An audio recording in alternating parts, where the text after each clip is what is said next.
Komutwe serikali yensi ya Kenya na baiga ba Kenya nigo baburirwe gucakia emeroberio y'okurwa Obosemia guchia se amate kubwatikana n'oburwaire bwa polio. ABARAI ba ROTERY Club nigo basokire na kurwa okubolio kwa ase batebire nigo baguchikogendera kurwa Obosemia eri kwenekia oburwaire obwo. Murikyo itolinet nyambane na roboti orwo asoboime.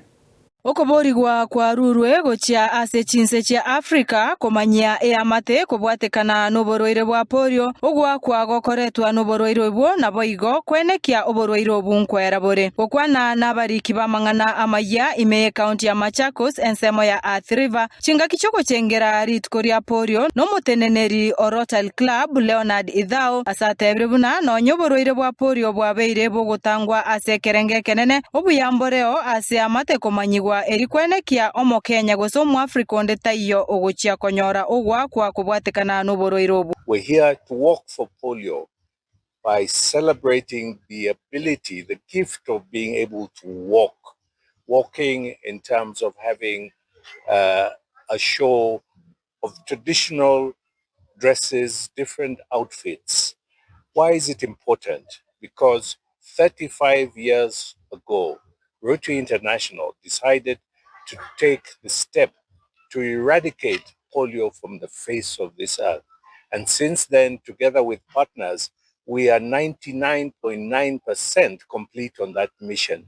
So us Rotarians, together with other partners, are seeking to just get rid of polio in the few endemic areas that we have together in the world.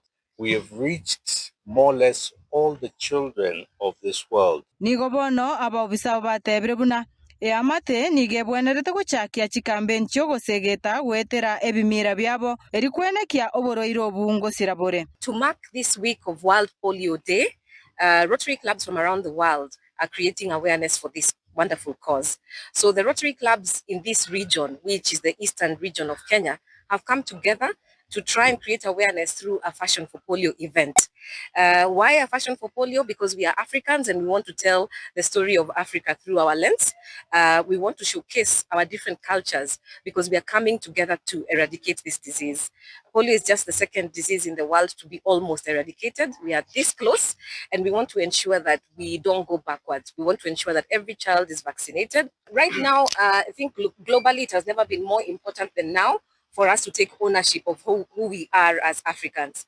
And when we want to tell our stories, we want to tell them from a point of view where we are represented. When we talk about who we are shown through our culture, our food, our dressing. So it's very important to us to keep remembering who we are deep down as Africans, even as we give back to our communities through eradicating disease.